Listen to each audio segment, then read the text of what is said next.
ನಟಿ Ranya Rao gold smuggling ಪ್ರಕರಣದಲ್ಲಿ ಬಗೆದಷ್ಟು ಅವ್ಯವಹಾರ ಬಯಲಾಗ್ತಾ ಇದೆ.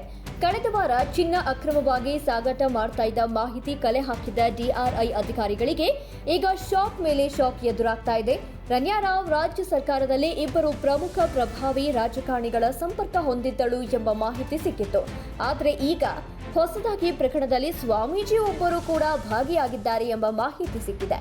ಪ್ರಕರಣವನ್ನ ಬಹಳ ಗಂಭೀರವಾಗಿ ಪರಿಗಣಿಸಿದ ಸರ್ಕಾರ ಸಿಐಡಿ ತನಿಖೆಗೆ ವಹಿಸಿದ್ರೆ ಇತ್ತ ಡಿಆರ್ಐ ಅಧಿಕಾರಿಗಳು ಸಿಬಿಐಗೆ ಪ್ರಕರಣವನ್ನ ಹಸ್ತಾಂತರ ಮಾಡುವ ಪ್ರಕ್ರಿಯೆ ಮಾಡಿದ್ದಾರೆ. ಇದರ ಭಾಗವಾಗಿಯೇ ಕಳೆದ ಸೋಮವಾರ ಸಂಜೆ ಇಬ್ಬರು ಸಿಬಿಐ ಅಧಿಕಾರಿಗಳು ಬೆಂಗಳೂರಿನ ಲಾವೆಲ್ಲಿ ರಸ್ತೆಯಲ್ಲಿರುವ ನಟಿ ರನ್ಯಾರಾವ್ ಮನೆಗೆ ಭೇಟಿ ನೀಡಿದ್ರು, ತಪಾಸಣೆ ನಡೆಸಿದ್ರು. ಈ ಸಂದರ್ಭದಲ್ಲಿ 2 ಕೋಟಿ ರೂಪಾಯಿ ನಗದು ಹಾಗೂ ಅರ್ಧ ಕೆಜಿ ಬಂಗಾರ ಕೂಡ ರನ್ಯಾರಾವ್ ಅವರ ಮನೆಯಲ್ಲಿ ಸಿಕ್ಕಿತ್ತು. ಈಗ ರಾಜ್ಯ ಸರ್ಕಾರದ ಇಬ್ಬರು ಪ್ರಮುಖ ಪ್ರಭಾವಿ ಸಚಿವರ ಬುಡಕ್ಕೆ ಈ ಪ್ರಕರಣ ಬಂದಿದ್ದು ಅವರು ಯಾರು, ಪ್ರಕರಣದಲ್ಲಿ ಅವರ ಪಾತ್ರವೇನು, ಅವರ ತಲೆದಂಡಕ್ಕೆ ಆಗ್ರಹ ಏನಾದ್ರೂ ಮಾಡಲಾಗುತ್ತಾ ಎಂಬ ಪ್ರಶ್ನೆ ಎದ್ದಿದೆ.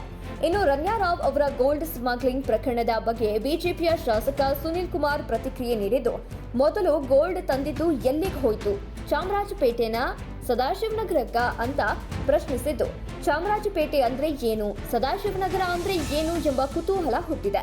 ಚಾಮರಾಜಪೇಟೆಯ ಶಾಸಕರಾಗಿ ಸರ್ಕಾರದಲ್ಲಿ ಅಂಗವೂ ಆಗಿರುವ ಜಮೀರ್ ಅಹಮದ್ ಖಾನ್ ಅವರ ಹೆಸರು ಹೇಳದೆ ಸುನೀಲ್ ಕುಮಾರ್ ಏನಾದ್ರೂ ಟಾಂಗ್ ಕೊಟ್ರಾ? ಇನ್ನು ಸದಾಶಿವನಗರದಲ್ಲಿ ಸಾಕಷ್ಟು ರಾಜಕಾರಣಿಗಳ ಮನೆಗಳಿವೆ, ಅಲ್ಲಿ ಏನಾದ್ರೂ ಟಾರ್ಗೆಟ್ ಮಾಡಿಕೊಂಡು ಸುನೀಲ್ ಕುಮಾರ್ ಹೇಗೆ ಹೇಳಿದ್ರಾ ಎಂಬ ಅನುಮಾನ ಹುಟ್ಟಿದೆ. ಇದೆಲ್ಲದರ ಮಧ್ಯೆ ಸರ್ಕಾರ ತನ್ನ ವರ್ಚಸ್ಸಿಗೆ ಧಕ್ಕೆಯಾಗಬಾರದು ಎಂಬ ಕಾರಣಕ್ಕೆ ಪ್ರಕರಣವನ್ನ ಸಿಐಡಿ ತನಿಖೆಗೆ ವಹಿಸಿದೆ.